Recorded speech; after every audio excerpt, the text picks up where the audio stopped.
कोई परेशानी नहीं होती हमें। टहलता भी हूँ, योगा भी करता हूँ, प्राणायाम भी करता हूँ, सब कुछ करता हूँ, मुझे कोई कष्ट नहीं है। दुनिया में अनगिनत रोगों से ग्रसित है यह शरीर। कितने प्रकार के रोग होंगे कोई पता नहीं, और कितने प्रकार के रोग हो सकते हैं यह भी कोई अनुमान नहीं।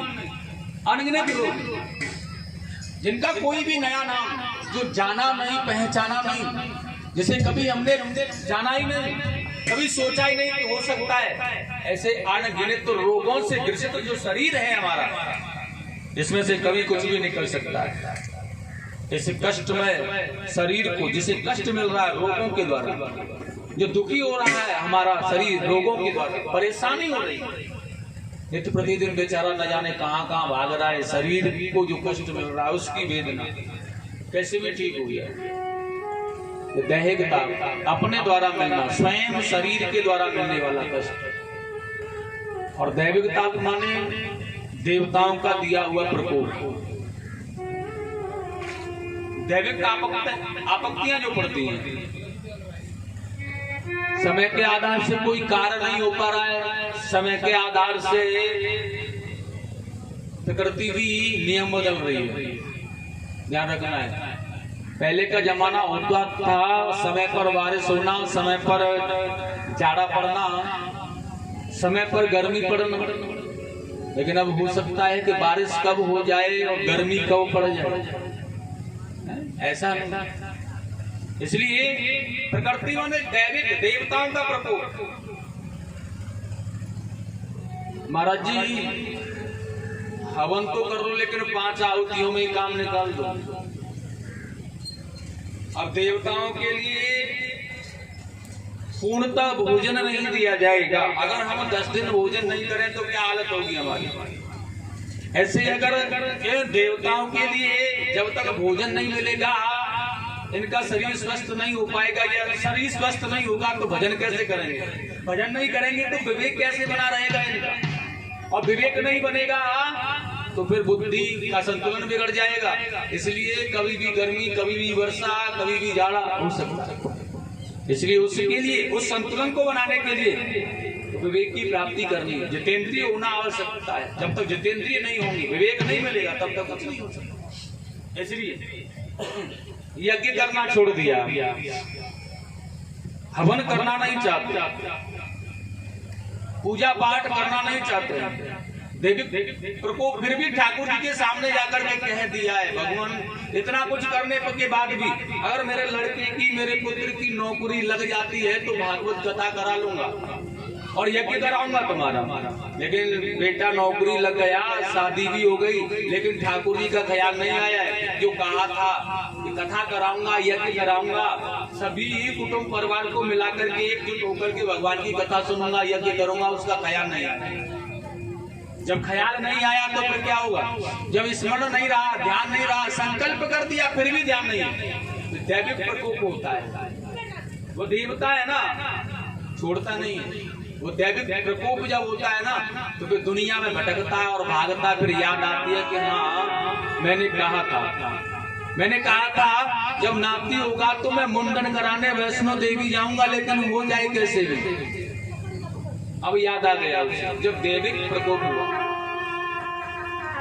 और महाराज भौतिक माने है संसार, संसार के द्वारा मिलने वाला कष्ट कौन सा है। संसार माने है घर परिवार ठीक नहीं रहता है, अनमन बनी रहती है परिवार में। भाई भाई के धन को हड़पना चाहता है, पड़ोसी पड़ोसी की मेड़ को काटना चाहता है, एक इंच जगह फालतू भाई भाई को नहीं दे सकता है।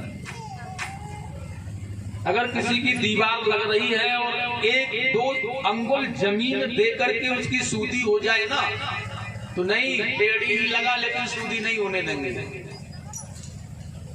ये माने संसार माने अपनों का, संसार वासियों का जो दुख में हमें मिल रहा है, कष्ट हमें मिल रहा है, पड़ोसी पड़ोसी को देख करके प्रसन्न नहीं है। ये पैसे वाला ना हो जाए, ये जो पैसे वाला हो रहा है ना, ये 4 पैसे कमाता है, हम 2 पैसे कमाते हैं, इसके 2 पैसे हमारे पैसों में मिल जाए तो ये 2 पैसे ही कमाएगा, हम 4 कमाने लगेंगे। हम पैसे वाले होंगे ना, पड़ोसी को देख करके पड़ोसी प्रसन्न नहीं, भाई को देखकर भाई प्रसन्न नहीं।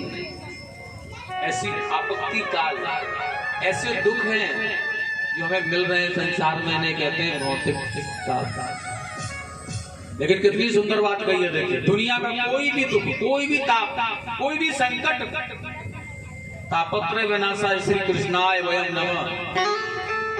अपने घर में बहुत अच्छी बिल्डिंग बना करके रह लेना आनंद नहीं है, लेकिन कितनी भी बढ़िया गाड़ी, कितनी भी बढ़िया बिल्डिंग, कितने भी अच्छे परिवार में रहने के बाद भी जो आनंद मिल रहा है ना, यह सर्वभूत नहीं है, मीठा नहीं है। लेकिन जो मैंने बताया आनंद, जब वो आनंद हमें प्राप्त होता है, प्रकाश चित्त आनंद की प्राप्ति होती है महाराज, किसी भी प्रकार का कोई कष्ट नहीं होता मन। जब जीव परमात्मा की उस शरणागति में चला जाता है तो वे संसार का कोई भी दुख उसे व्यापता नहीं है। ठाकुर जी उसे संसार के किसी भी दुख से लगाए नहीं रखते, अलग कर देते हैं।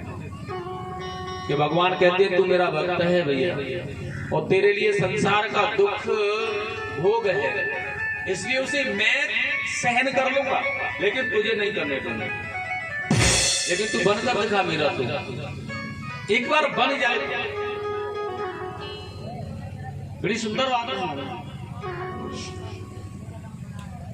प्रेम से बोलेंगे गोविंद भगवान की, आनंद कंद भगवान की जय। बड़ी सुंदर बात है, महात्मा की कथा है। विशेष रूप से देखिए देवर्षि नारद जी के द्वारा भक्ति ज्ञान वैराग्य ने श्रवण की है आनंद नामक घाट पर। वही कथा सूजी महाराज नैमिषारण्य पावन क्षेत्र में श्रवण करा रहे हैं।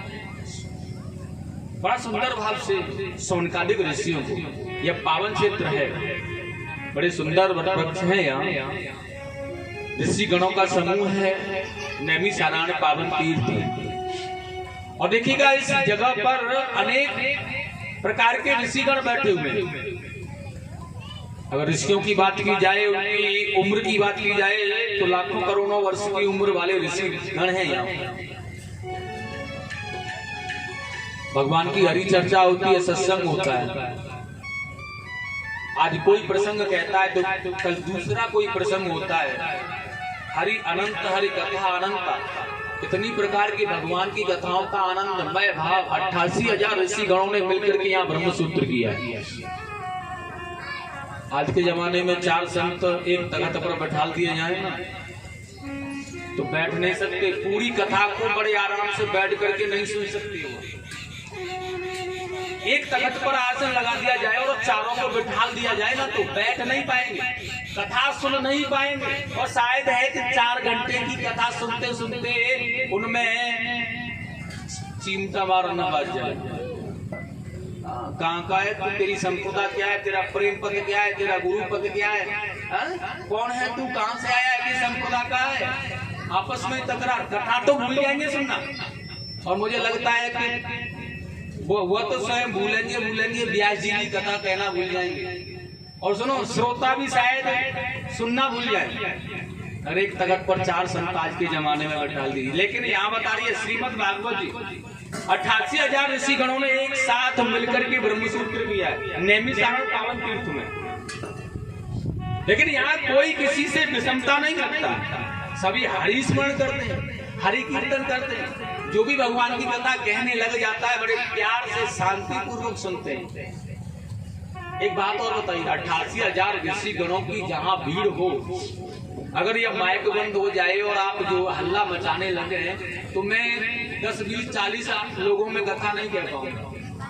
वहाँ 88,000 ऋषिगण बैठे हुए, माइक नहीं थे उस जमाने में, कथाएं हो रही थी, एक सौम्य चित्त, बड़ी आनंद से कथा हो रही है, बड़ी सुंदर भाव से सुनते थे महाराज कथा। ऐसी साधना थी उन संतों के अंदर, ऐसा भाव था उन संतों के अंदर, उन्हें संत कहा जाता।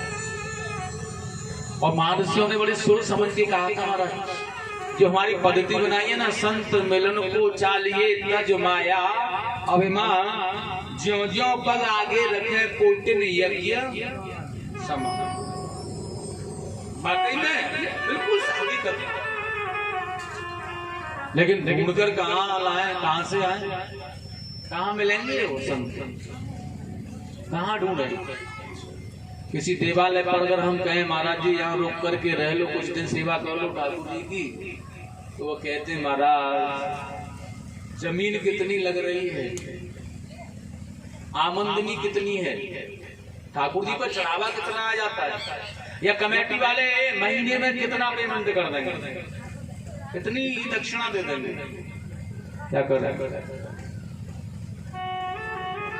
कलयुग ने असर कुछ ज्यादा कर दिया है या फिर अभी होने वाला और है, कोई पता नहीं क्या होगा।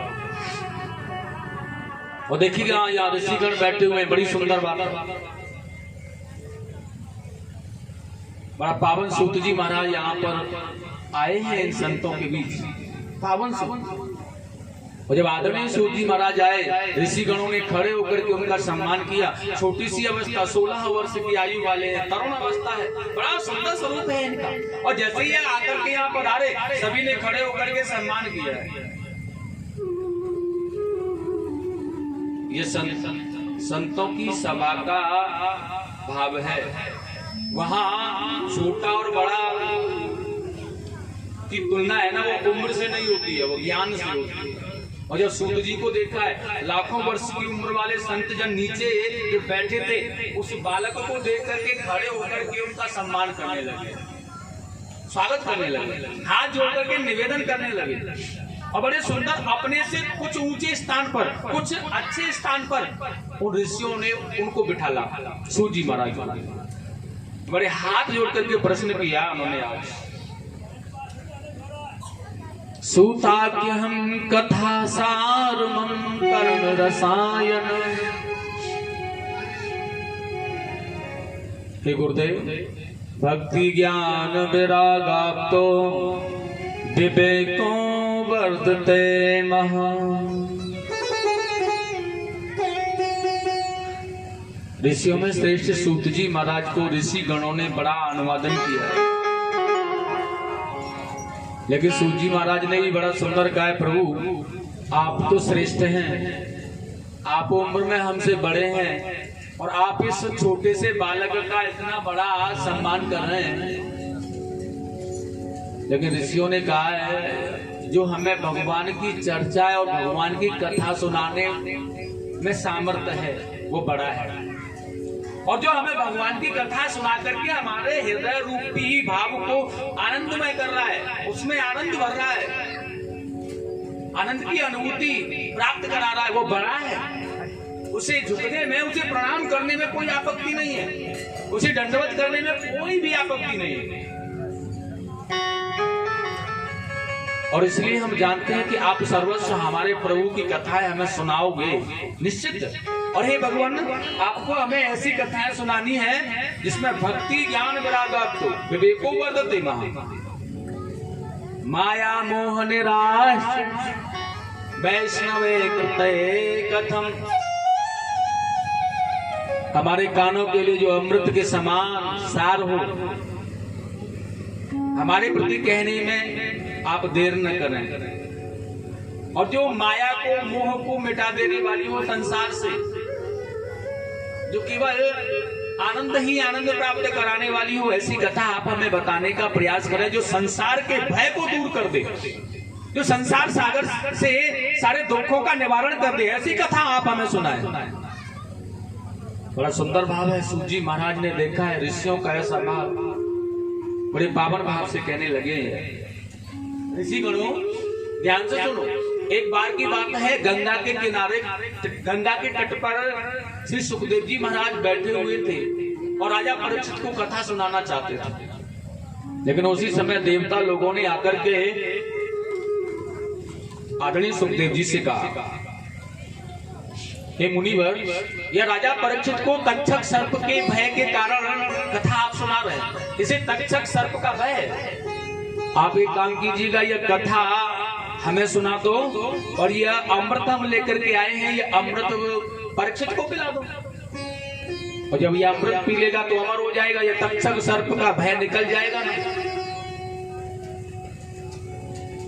देवता लोगों ने अमृत का घड़ा रख दिया। सुखदेव स्वामी ने राजा परीक्षित से कहा, एक बात बताइए गरज, ये देवता लोग आपके लिए अमृत लेकर के आए हैं, अमृत पीना है आपको या कथा अमृत पीना है? राजा परीक्षित बहुत बड़े ज्ञानी थे महाराज। और सुनो, ज्ञानी होने के साथ में यह वैष्णव भक्त थे। और सुनो, वैष्णव भक्त होने के साथ साथ यह भगवान के बहुत बड़े उपासक थे। ठाकुर जी की बहुत बड़ी कृपा थी।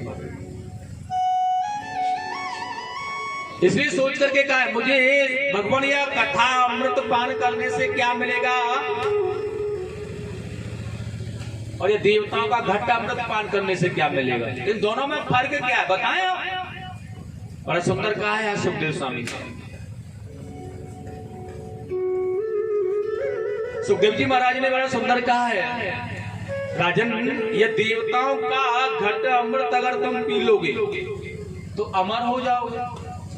लेकिन सुनो, अमर होकर के स्वर्ग में चले जाओगे, देवता बनकर के रहोगे, देवताओं के जैसा ऐश्वर्य आनंद भोगोगे। लेकिन कब तक भोगोगे, जब तक तुम्हारे पुण्य रहेंगे। और जैसे ही पुण्य समाप्त हो जाएंगे तो मैं फिर ढकेल दिया जाएगा मृत्यु लोक में आकर के, फिर जन्म लोगे, फिर पाप कर्म आदि करोगे। इसलिए विशेष ध्यान रखना, यह अमृत पीने से तो ऐसा होगा, तक्षक सर्प का भय तो दूर हो जाएगा। लेकिन अगर कथा अमृत पान कर लिया, एक बार अगर कथा अमृत पान कर लिया ना, तो इस दुनिया के जगत के संसार के बंधनों से छुटकारा मिल जाएगा। और हो सकता है ठाकुर जी की कृपा हो जाए तो फिर इस संसार रूपी गर्भ में आना ही न पड़े। उनकी कृपा हो जाए तो वो अपने ही हृदय में समाधिष्ट कर लें अपने आप रूपी प्रकाशमान आत्मा, वो तुम्हारी आत्मा को भटकने न दे। बड़ा सुंदर भाव बनाया है। और एक बात और कहिए भैया, यह मणि और कांच में जितना अंतर है ना, जितना अंतर मणि और कांच में है, उतना ही अंतर भगवान की कथा और अमृत में है। जो प्रकाश देने वाली मणि होती है ना, उसे कांच के टुकड़ों में ले जा करके बंद कर देना, लेकिन जब उसका समय प्रकाश देने का होगा ना, तो वह कांच को तोड़ देगी और अपना प्रकाश जरूर फैलाएगी, क्योंकि वह अपना प्रकाश दिए बगैर किसी भी हालत में नहीं रह सकती। वह अपना प्रकाश अवश्य देगी। वैसे ही भगवान की कथा और ये अमृत है राजन। कम सुधा कम कथा लोके कम कांच कम मणि महा। यह तो केवल मणि और कांच जैसा दिखता है, जैसे कि मणि कांच को फोड़ देती है, और प्यारे यह कथा अमृत को नष्ट कर देगी और श्री ठाकुर जी के चरणों में आनंद प्राप्त करा देगी। इसलिए अब निर्णय तुम्हें करना है कि आप पियोगे। और तो सुखदेव स्वामी ने बड़ा सुंदर कहा है, भागवत कथा कम प्रेम स्थापति कथा। मुझे वह कथा सुनाइए जो मेरे हृदय में आनंद प्राप्त करा दे, हृदय में आनंद प्रेम स्थापित कर दे, मोहित कर दे मुझे। उसे उस कथा को कहते, उसे कथा कहते हैं, और वही कथा मुझे सुनाया। मुझे ये देवताओं का अमृत नहीं पिया। बड़ा सुंदर भाव हुआ है। उस परम पिता परमात्मा की प्राप्ति इस कथा से हो जाती है, जो कि जब जब अपने भक्तों पर कष्ट पड़ता है, जब जब दुनिया में अत्याचार फैलता है, पाप अधर्म बढ़ता है, हर पल पल में, हर युग युग में धर्म की स्थापना करने के लिए अवतरित होकर के अपने भक्तों का ख्याल करता है, अपने भक्तों की सहायता करता है।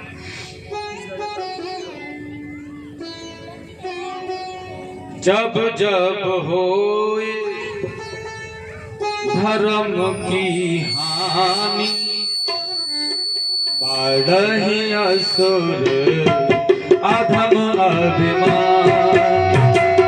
जब जब होए धर्म की हानि,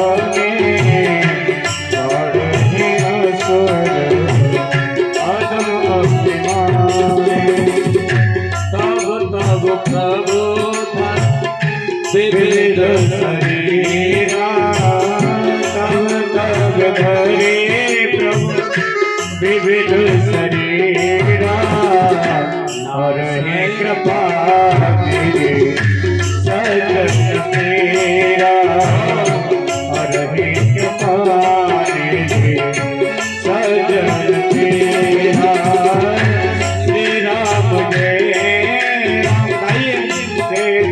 राम श्री राम जय राम जय जय राम।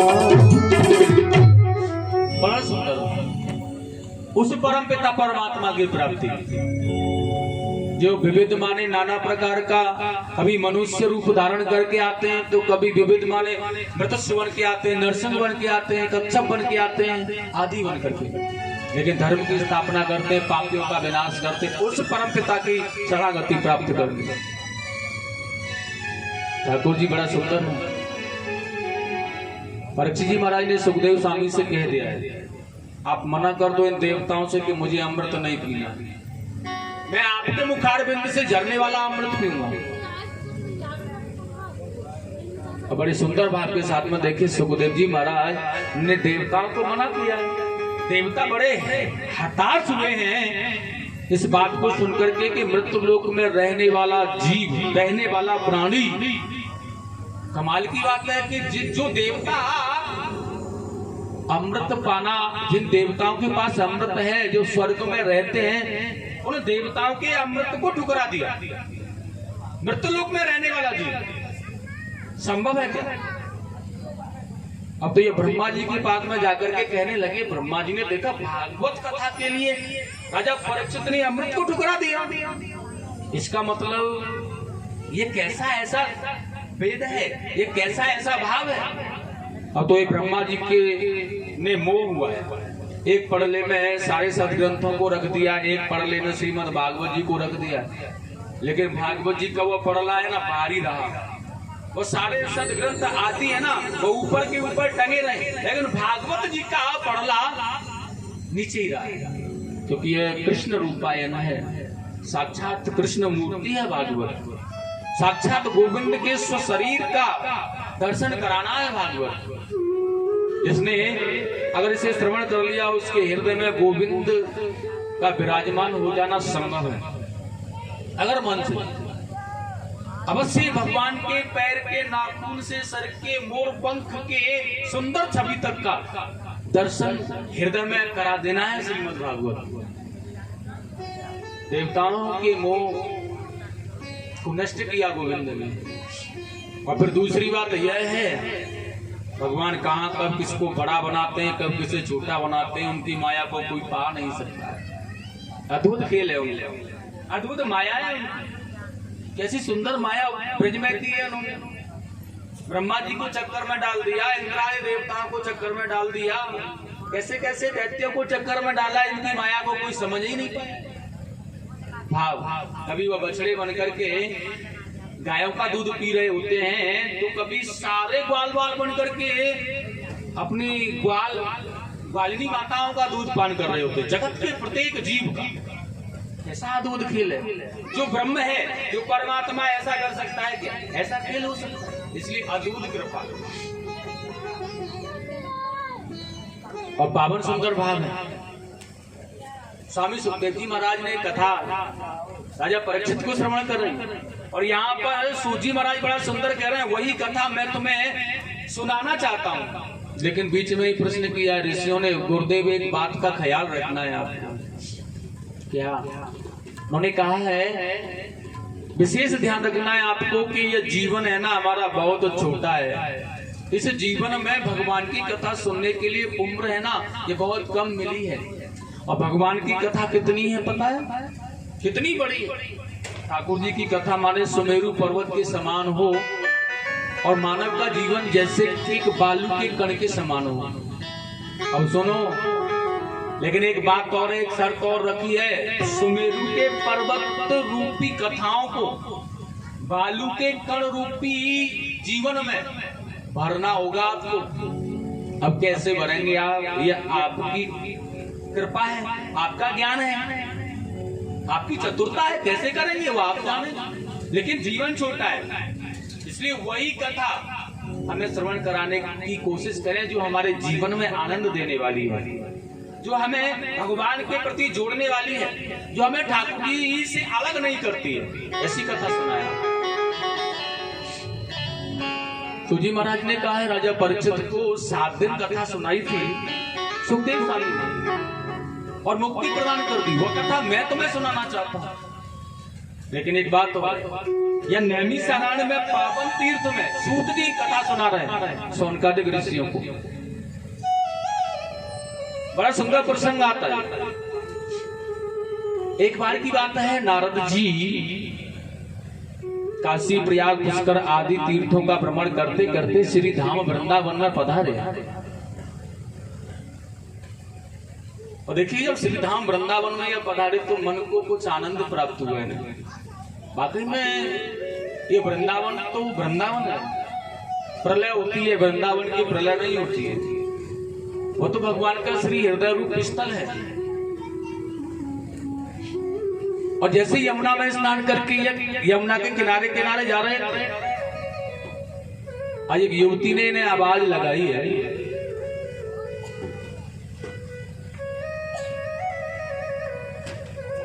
और आवाज लगाने के बाद में नारद जी को, जब नारद जी ने नहीं देखा नहीं सुना तो जोर जोर से चिल्ला चिल्ला करके आवाज लगाई। तो नारद ने देखा कि कोई अवला, कोई जीव परेशान है, कष्ट में। और साधु की साधता कहती है कि कोई कष्ट में है, कोई परेशान है, तो उसे जाकर के उसके कष्ट का निवारण करने का प्रयास करना, इसे साधुता कहते हैं। यही साधुता है। किसी को कष्ट में छोड़ करके भाग जाना, मुंह छिपा लेना, इसे साधुता नहीं कहते, इसे संतता नहीं कहा जा सकता है।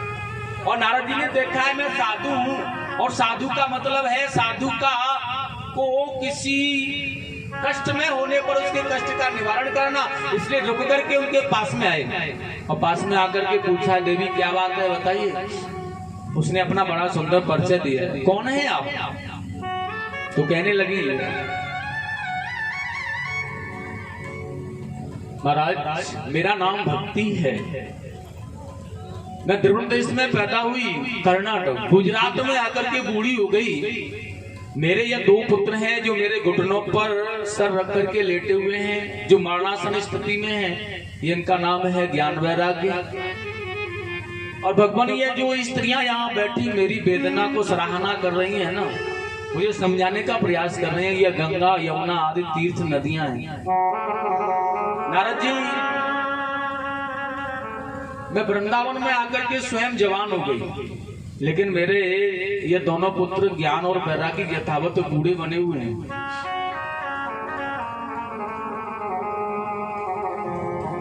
हे ऋषिवर, एक माता जवान हो, पुत्र बूढ़े हो, उस माता का क्या भाव होगा, क्या हालत होगी?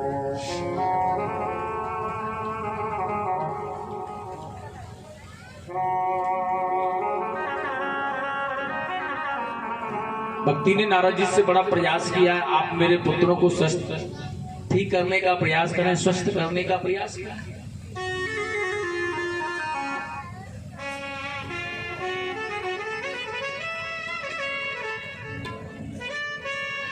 नारद जी ने बड़े सुंदर वेद मंत्रों का उच्चारण करना प्रारंभ किया।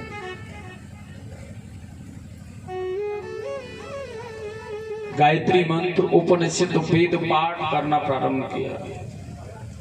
और जैसे वेद पाठों को पढ़ना प्रारंभ करते हैं, जल लेकर के छिड़कते हैं उनके ऊपर।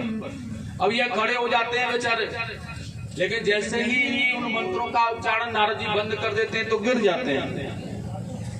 कहने का तात्पर्य है, समझ रहे हो, लाठी को लेकर के खड़ा कर दो, हाथ में जब तक पकड़े रहोगे तो खड़ी रहेगी, और जैसे हाथ से छोड़ दोगे तो गिर जाएगी। जब तक मंत्रों का असर रहता है, जब तक मंत्र बोले रहते हैं वह, तब तक तो वह खड़े रहते हैं, स्वस्थ हो जाते हैं। लेकिन जैसे मंत्र बोलना बंद कर देते हैं नारद जी, एकदम से गिर जाते हैं। बड़ी समस्या, नारद जी परेशान हो गए। नारद जी को आकाशवाणी हुई है, नारद यह मोह का बंधन है, दुख का कारण बन जाएगा, इसलिए तुम्हें जो कहा जा रहा है ना,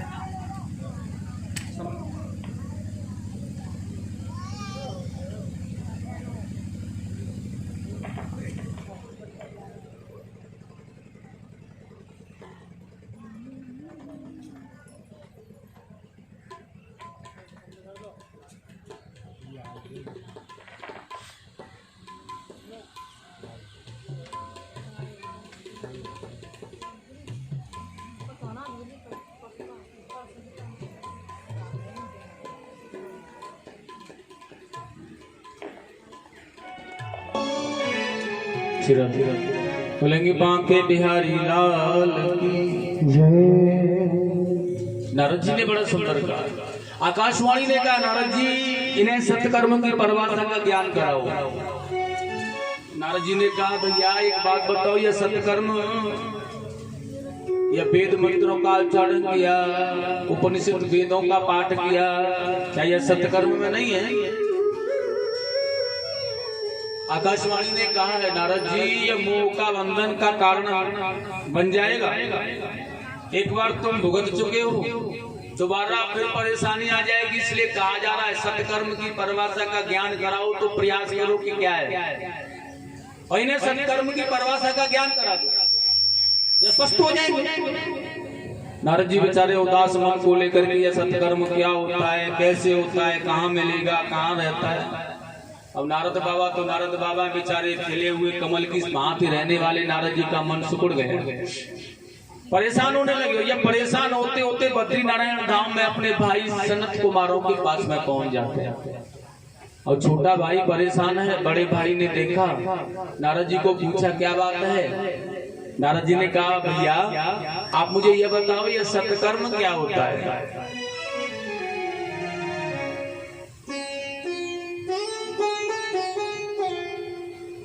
सनत कुमारों ने बड़ा सुंदर कहा है सत्कर्म की परिभाषा, सत्कर्म कराना है ना तो किसी के भी पास जाकर सत्कर्म किसी से कराना है ना तो क्या करना पता है, श्रीमद् भागवत जी की कथा सुना दो, उसे स्वस्थ हो जाएंगे, ठीक हो जाएंगे। नारद जी ने कहा सत्कर्म में आ जाएगा।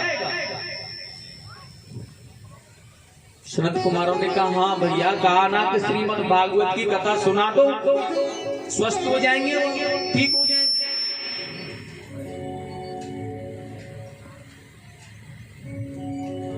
लेकिन नारद जी ने कहा एक बात और बताएं हमें आप, क्या यह श्रीमद् भागवत जी हैं वो वेदों से भी बड़ा कोई वेद है क्या? वेदों से भी बड़ा? क्योंकि मैंने वहां ज्ञान वैराग्य को वेदों का पाठ करके सुनाया है, वेदों का पाठ करके, और वेदों का पाठ करने के बाद भी वो स्वस्थ नहीं हुए तो क्या श्रीमद् भागवत में इनसे भी बड़ा कोई धर्म है? और सनत कुमारों ने कहा यह नहीं कह सकते कि हम भागवत जी बड़े हैं या वेद बड़े, भगवान बड़े हैं या भक्त बड़ा है। अब यह निर्णय कौन करे, कौन बड़ा है? वेद बड़े हैं या भागवत जी बड़ी है? सनत कुमारों ने कहा हम नहीं कह सकते कौन छोटा है कौन बड़ा है, लेकिन इतना बता सकते हैं हम, नारद जी को बड़ा सुंदर कहा है सनत कुमारों ने। नारद जी एक बात बताओगे आप, कभी आम्र का फल खाया है, आम का? नारद जी ने कहा कई बार खाया है। हमारे देवता तो खिला नहीं सकते, लेकिन दैत्य हमारे हितैषी हैं, उनके पास जाते तो खिलाते हैं वो हम। नारद जी ने उपहास में कहा कैसा लगता है? बड़ा अच्छा लगता है, इतना आनंद आता है, सदा सेव्या मतलब सदा उसे खाते रहो पीते रहो। लेकिन नारद जी जिस आम्र के फल को तुमने खाया है ये कहाँ लटक, कहाँ रहता है, कहाँ से मिलता है? नारद जी ने कहा आम के वृक्ष से। तो फिर जो आम का फल खाया है उस आम्र के फल को खाने की वजह आम के वृक्ष की डालियों को जाकर के चबाओ, वही रस उनमें आना चाहिए। नारद जी ने कहा नहीं, वह आनंद उन डालियों में नहीं आता। तो फिर पत्तों को चबा के देखो, पत्तों में भी नहीं आता, तो फूलों को चबाओ, नहीं, टहनी को चबाओ, उसमें भी नहीं आएगा, तो फिर तनों को, जड़ों को नहीं आएगा। लेकिन आम्र के वृक्ष पर लटकने वाले आम्र फल में इतना आनंद कहां से आया, इतना रस कहां से आया? संत कुमारों ने कहा जो वह रस है ना आम्र फल में, वह आम्र वृक्ष का ही दिया हुआ है। देखिएगा, तनों से, जड़ों से, वृक्षादि से, पत्तों से, डालियों से, पुष्पों में बनकर लटका और फल बन गया। बेचारा कहां से चला है पता है? जड़ से चला है। ये रस, आम्र का जो रस है ना, ये विभोर होकर आनंदित होकर के मंथन करते करते करते करते चल रहा है। जड़ों से चला, उसकी सुंदर भागों में चलते चलते आदि डालियों में, पत्तों में, तनों में पुष्प बनकर के लटका और फल बन गया। लेकिन वहां भी लटका है, उल्टा लटका, और उल्टा लटका लटका धूप, गर्मी, वर्षा सबको सहता है।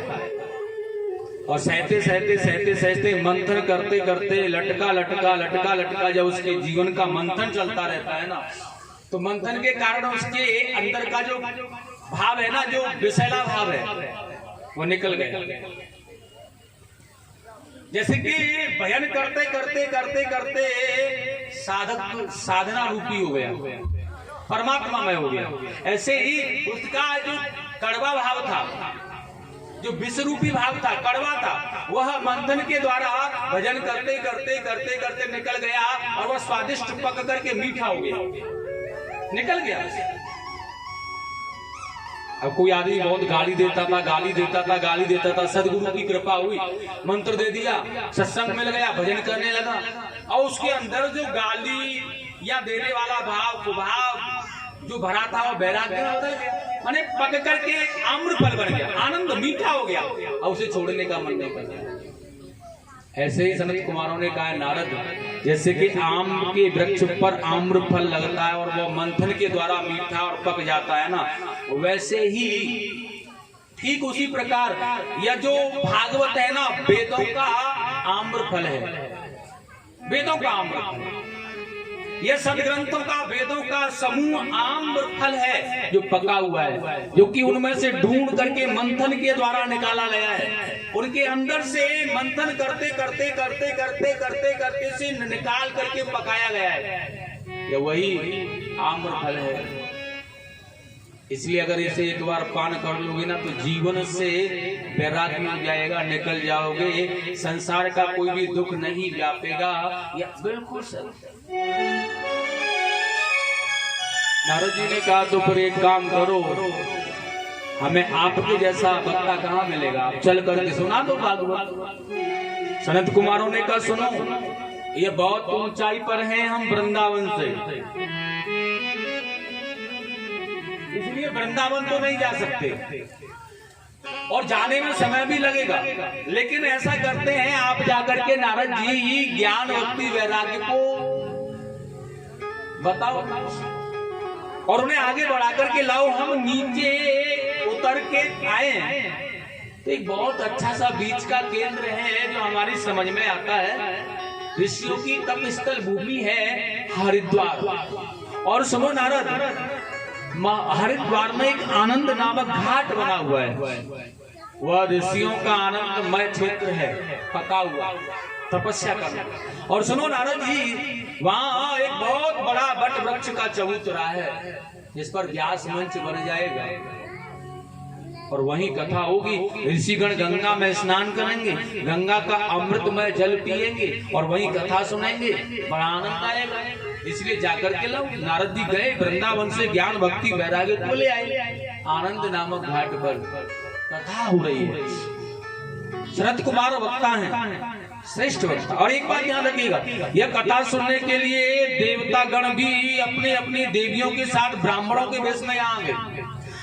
राजर्षि, महर्षि, जितने भी लोग हैं सब वहां पर आ गए अपने सहपरिवार के साथ। अब सुनो, कितनी बड़ी बात है, कथा के लिए सहपरिवार अपने अपने शिविर लगा करके कथा सुनते हैं और वहीं रहते हैं, नहाते हैं, धोते हैं, भजन करते हैं और कथा सुनते हैं। लेकिन आज के युग में कथा सुनने के लिए सहपरिवार आ सकता है? आ सकता है क्या? या फिर जोड़े से पति पत्नी आ सकते हैं?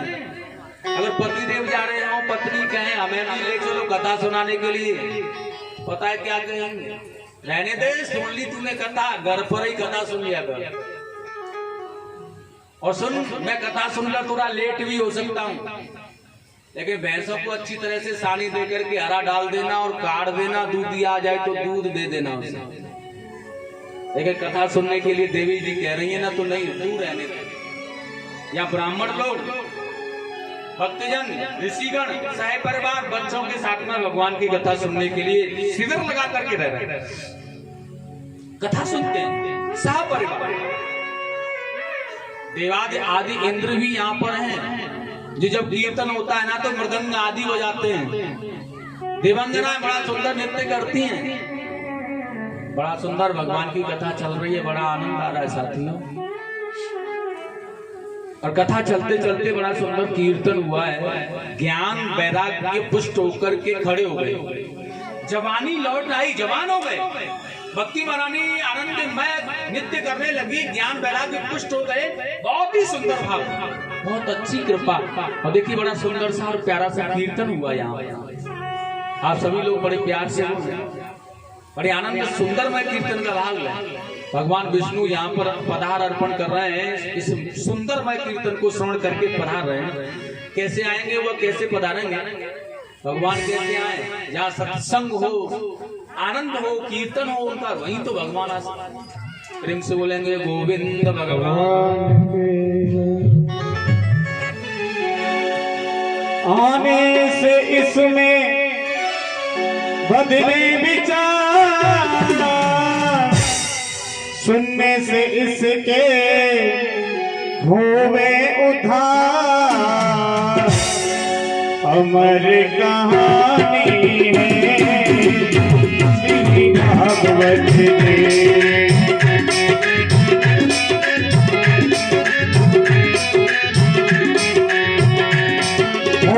आने से इसमें बदले विचार, सुनने से इसके होवे उद्धार।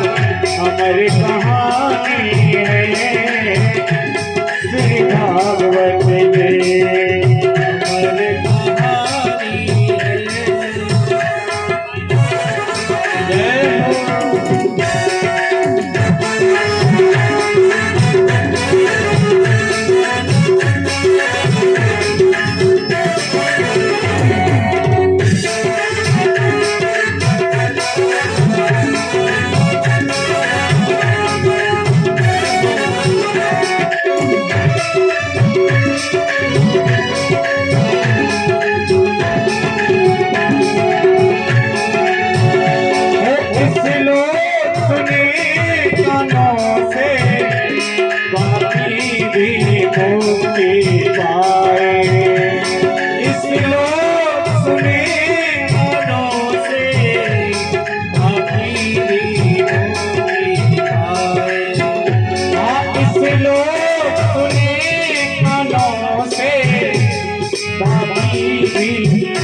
मुक्ति पाए।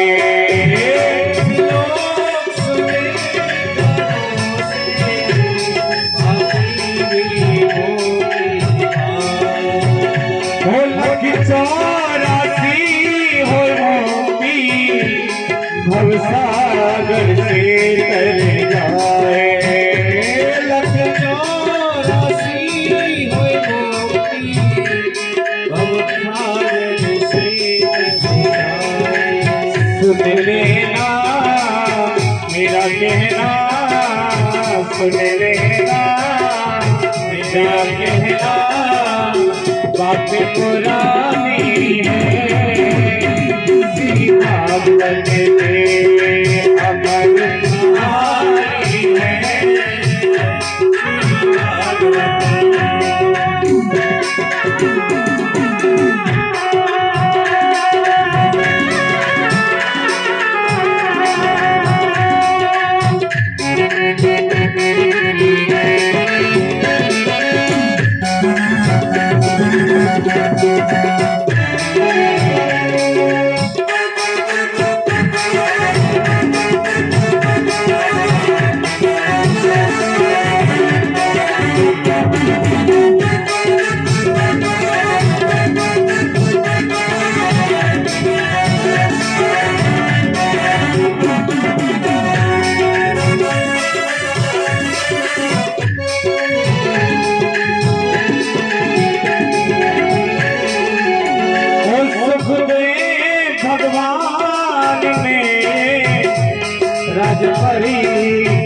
को सुनाए।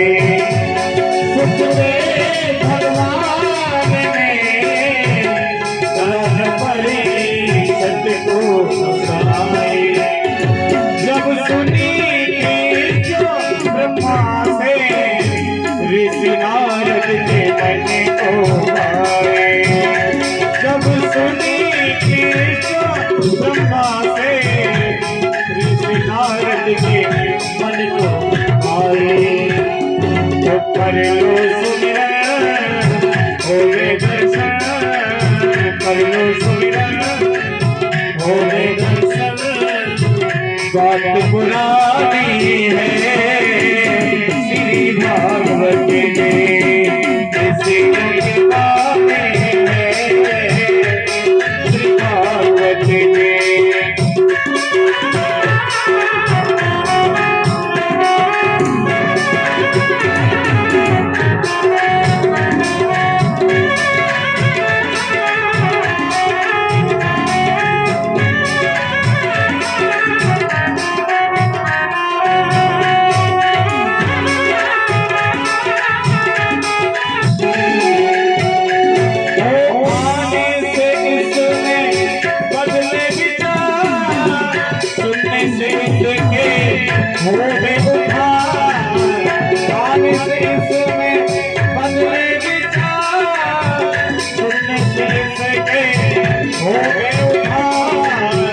हमारी कहानी है श्री भागवत में, ऋषियों की वाणी है श्री भागवत में।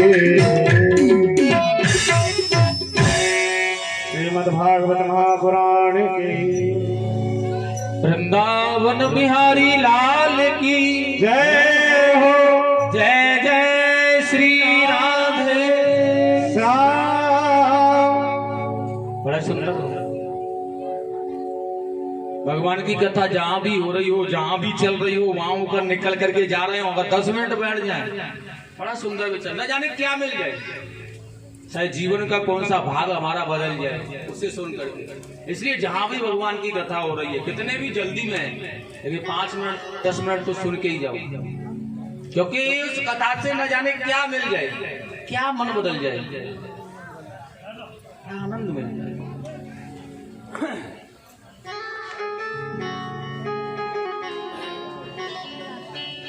ठाकुर जी प्रसन्न हुए प्रकट होकर के